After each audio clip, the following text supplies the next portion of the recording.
So welcome to the first presentation of today's session. Thank you very much for being here, and thank you, Gurobi, for offering me the opportunity to speak.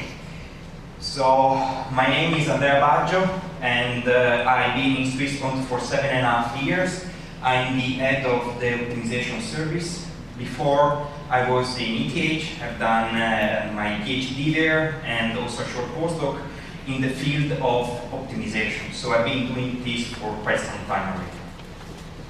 Today, I'm going to present how we embed Gurobi as a solver into our value chain when it comes to portfolio construction, so investment portfolio construction. And we will go through some of the points that has been presented before, and in the end, we will show how we embed this into one of our core offering, which is a sustainable portfolio construction process for robo-advisory in the context of retail investing. By doing that, we start by presenting swissQuant. Then I will just embed what I'm going to present into the framework that is being presented by Ronald. And then I will discuss these parts, these points, pain points, or these fun points that we have regarding the processes and the complexity and so on. And will then present these up for retail investing. And finally, I will conclude. I'm waiting for your question. All right. So, the swissQuant mission. So we started almost 20 years ago. We are a fintech that we basically develop services like software, consultancy, or processes for financial institutions like banks and like insurances and so on. And we are subdivided in 3 divisions. The wealth management part, for which our customers are mostly banks. And then we have capital markets, in which we deal with clearing houses. And then we have a part of big data technologies, in which we first of all help the other 2 businesses to grow in the context of machine learning, artificial intelligence, and so on. But also we do consultancies on this. And today, what I'm going to present today is about the challenges that we have in the context of portfolio optimization. For that, we have a solution, the swissQuant Optimizer, which fully embed the Gurobi Optimizer.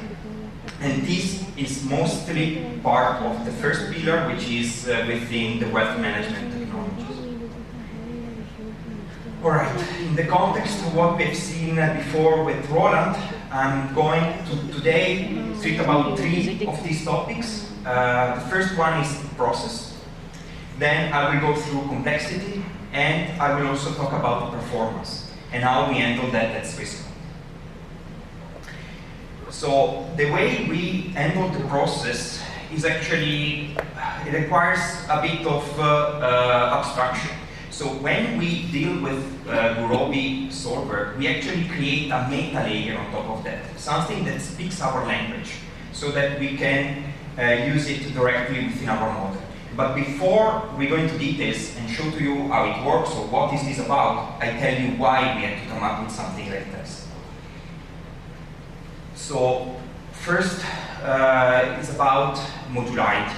So we have different problems that comes from different use cases. There is advisory. So when you want to build a portfolio, financial portfolio, in the context of like a client, they go to a bank and ask for support.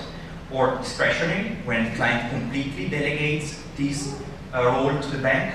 Or robo-advisory, when there's not even a person that deals with your investment. Or also goal-based investing, asset manager, monitoring. There are more use cases. And for all of these use cases, we need to come up with a specialized solution. However, we don't want to reinvent the wheel over and over and keep building models that are similar but different and spend resources in doing things separately. And these models are different because they don't share sometimes the exact model, or because sometimes they have different performance requirements. For example, in advisory, you have most 2 seconds, otherwise every time the optimizer runs, you need to offer a copy. Or the other aspect is reliability. If you don't have a human supervision in front, like for the robot advisory, you need to absolutely sure that whatever goes out from our solution is perfect, because it will go into transaction, it will go into execution. So you need to absolutely sure what you're doing is correct. Another aspect is the reusability. We embedded the Gurobi solver quite deep into our solver, into our optimizer, but we don't run a single model at a time.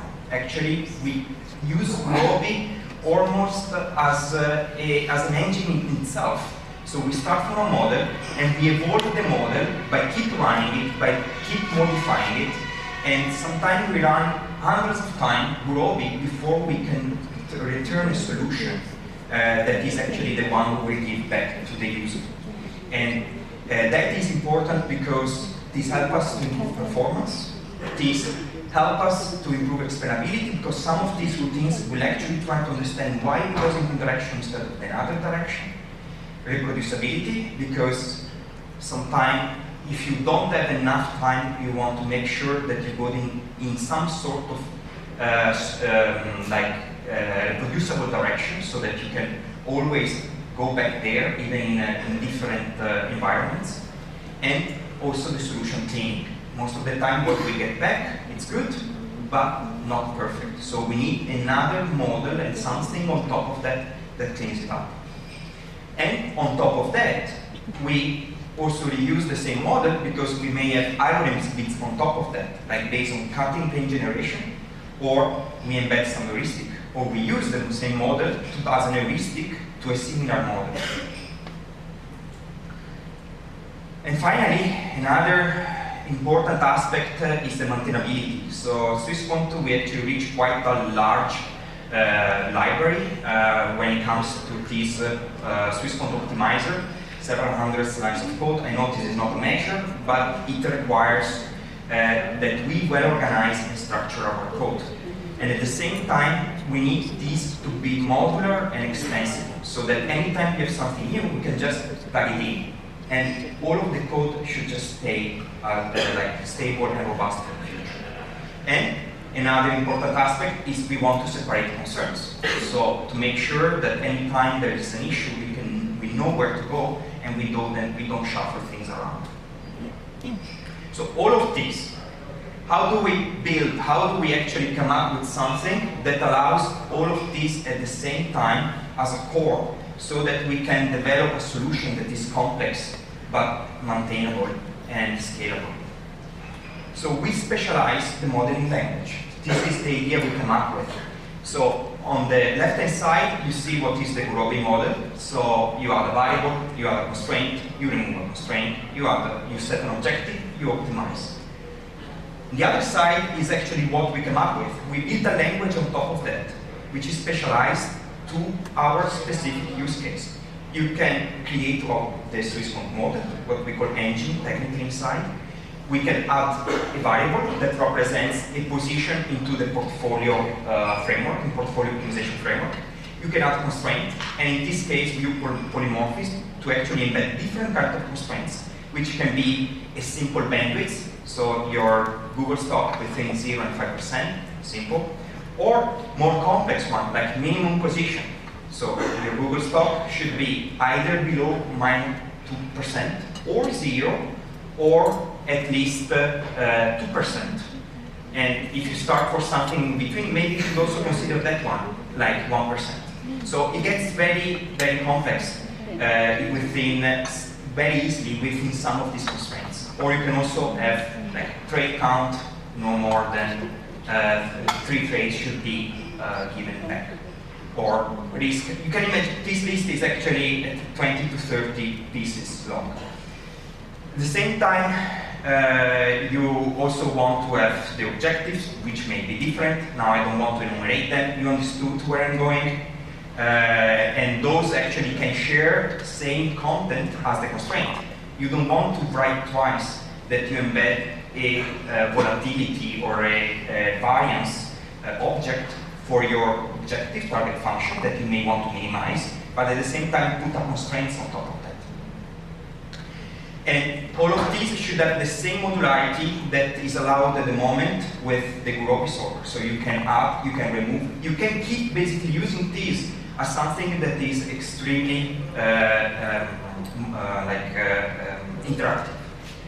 And finally, when you optimize, you want to embed how do you want to optimize? So do you want to prioritize the performance, or do you want to prioritize the quality? And sometimes within the same policies, we embed not only the tuning part, but also there are some sort of heuristics, some sort of algorithms that understands and look into the optimization process, how to, or when to kill the process, or when to modify the process as well.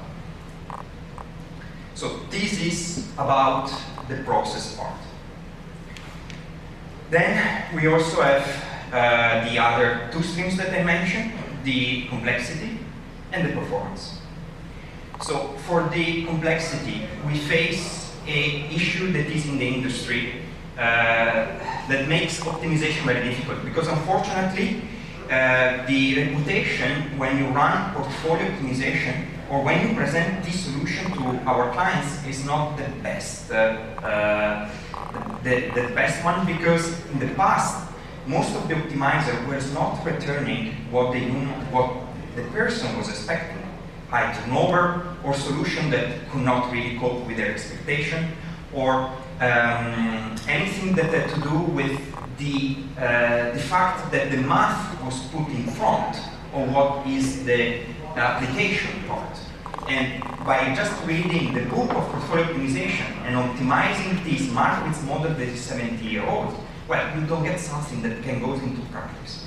But most of the people stopping there sort of burnt the name of optimization in the context of financial portfolio investment. So, and the issue why this actually happens is because we deal, so first the models don't really represent what they expect. And they are sometimes too simple representation on their need. At the same time, the estimation of the parameters are just driven by errors. And the optimizer will just optimize those errors. And as we say, there is a famous paper that basically says that asks if optimized is optimal in the context of when you have so high uncertainty. And also when you define your constraints, those may not be strict. Maybe they're just good to have. So you need also to handle this other level of restriction when the business part is not strict. And machine are not trusted. We've seen a lot of pictures. This comes from now generative AI, and it's beautiful, and it's nice to do presentation. And we also use these if you want to shorten a text or if you want to write an email to our boss. But none of our clients will actually invest his savings of the savings of his mother and his father by using a computer or by using generative AI. So for that, we need to have a solid solution that is understandable and that comes from what a human would do in practice. And this is what we need to do actually into our business, which is embedding the human aspect. And in stretching it is modeling within our model the human aspect. For example, we need to clean the solution. We need to do something for which what you get back is practical and understandable. Then you also need to embed those qualitative aspects to your model that makes it more familiar to the user. Say preferences, we heard this already this morning. Or we want to absolutely overfit the numerical noise that we have in the statistical framework that we work at. Another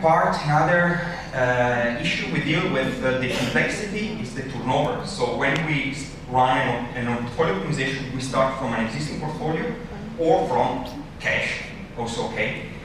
And what we do is, we want to reduce the number of transactions. So how the solution is different from an initial solution. And then what do we do? First thing we do is we add like regularization term, leach, loss, or transaction cost, whatever. My opinion, that is not the way you actually go, because those regularization term brings overcompensation. So you may increase your penalization, but the target is the same, so you will keep part of your portfolio unchanged, and then you overshoot, because still the target function is there. So you will still overfit, and you will still embed errors in your code. At the same time, when you have unwanted trade that comes from constraint, well, you can't use regularization code to fix that. And another issue is that they don't address robustness. So if you start from the same model and you just perturb a bit solution, you will get two different results. Doesn't matter if you put transaction cost or not. It will only represent the deviation from your initial solution, but not how likely it is to have the same solution. And some of the approaches we take, this is not an exhaustive list, of course, and the devil stays in the details, is basically we adjust the constraints that to avoid unwanted turnover. We will speak this in the next slides. We lose the optimality criteria to embed stability or preferences. And then at the end, we have a dedicated model that makes sure that the solution that goes back is clean up from any unwanted turnover. All right, now this is what we do. I told you it's fairly simple. This is the concept. It's more how it actually goes into production, and you know better than me that when you go there will be more problems, more issues. But the more basic idea is you have two kind of regions: the feasible one, the one that you want to keep, and some sort of tolerance that you allow if your initial portfolio is there, so that you know that you will not cause a minimal trade in case you land in this sort of tolerance region. So the idea is to create some sort of spring, some sort of element that if you are inside, you stay inside. If you are a bit outside, you stay there. If you go beyond that, then you will be brought in, so that you don't have minor fluctuation from going back and forth from the physical space. And this is the main idea without going too much into detail. Another part is how do you loosen your optimal criteria. Again, I don't want to go into details. The idea is you don't stick to your optimal solution. You may want to find a way to consider a pool of optimal solutions which are optimal up to numerical and statistical noise. And it's up to you to define how that actually is defined. And within this space that you classify of good solution, then you can optimize either other sort of objectives, which makes, for example, which reduce the turnover, or which makes the solution more human-friendly, for example, preferences. Finally, for the performance part, we have the fact that our models, for example, for the advisory case, needs to take at most 2 seconds, and we usually, if you just throw this big model to Gurobi, it will take minutes, maybe half an hour or more. Then we need to do something for that as well, and my idea is there, but maybe most of you have already encountered those have already come up with this idea is start with the basic problem first. So focus on what is solvable and beyond the complexity that the whole model has. Then you increase this complexity step by step. If you go back to the original model, you may want to introduce constraints that are more difficult later on. And at the same time, by increasing complexity, you reduce the space, so that you can always be able to manage your optimization. And unfortunately, sometimes you need to give up on your optimality certificate.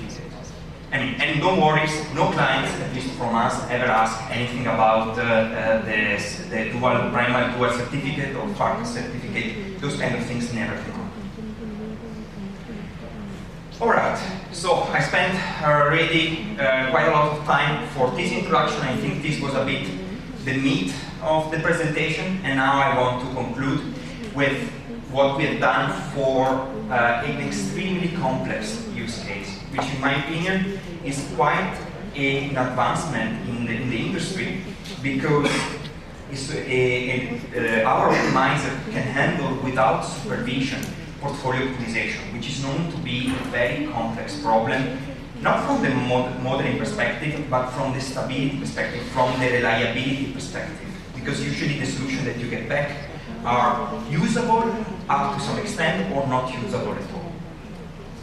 So, and what we have done was basically cooperating with some of our clients for a specific case for a bank in Liechtenstein.